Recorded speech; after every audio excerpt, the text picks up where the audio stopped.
சென்னையை அடுத்த திருவேற்காடு ராஜாகுப்பம் பகுதி வெள்ளத்தால் சூழ்ந்திருப்பதால் அப்பகுதி தனி தீவு போல காட்சியளிக்கிறது.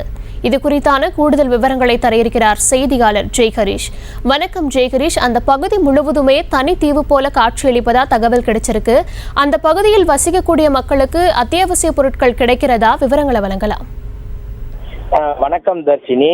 திருவேற்காடு பகுதியில் குறிப்பாக ராஜாங்குப்பம் பகுதியானது தனி தீவு போல வெள்ளம் சூழ்ந்து காட்சியளித்து வருகிறது. இதன் பிரத்யேக கழுது பார்வை காட்சியை தான் தற்போது பார்த்து கொண்டிருக்கிறோம். திருவேற்காடு ராஜாங்குப்பம் பகுதியில் சுமார் 500க்கும் மேற்பட்ட வீடுகளை மழைநீரானது சூழ்ந்துள்ளது குறிப்பிடத்தக்கது. இந்த மழைநீர் சூழ்ந்துள்ளதால் மின் இணைப்பு இல்லாமல் கடந்த 4 நாட்களாக பொதுமக்கள் தவித்து வருகின்றனர். நகராட்சி சார்பில் 5 ஜேசிபி மூலமாக ராஜாங்குப்பம் திருவேற்காடு செல்லும் சாலை துண்டிக்கப்பட்டு வெள்ள நீரை வெளியேற்ற நடவடிக்கையானது ஏற்படுத்தப்பட்டுள்ளது. மேலும் திருவேற்காடு நகராட்சி தலைவர் மூர்த்தி சார்பில் பால், உணவு உள்ளிட்ட அத்தியாவசிய பொருட்கள் வழங்கப்பட்டு தொடர்ந்து 3 வேளையும் அவர்களுக்கு தேவையான உணவுப் பொருட்கள் வழங்கப்பட்டு வருகிறது குறிப்பிடத்தக்கது. மேலும் இந்த பகுதியில் வெள்ளம் வடிய வேண்டும் என்றால் கடந்த 40 ஆண்டுகள் இல்லாத அளவுக்கு மழை பொழிவானது இந்த பகுதியில் ஏற்பட்டுள்ளதாக இந்த பகுதிவாசிகள் தெரிவிக்கின்றனர்.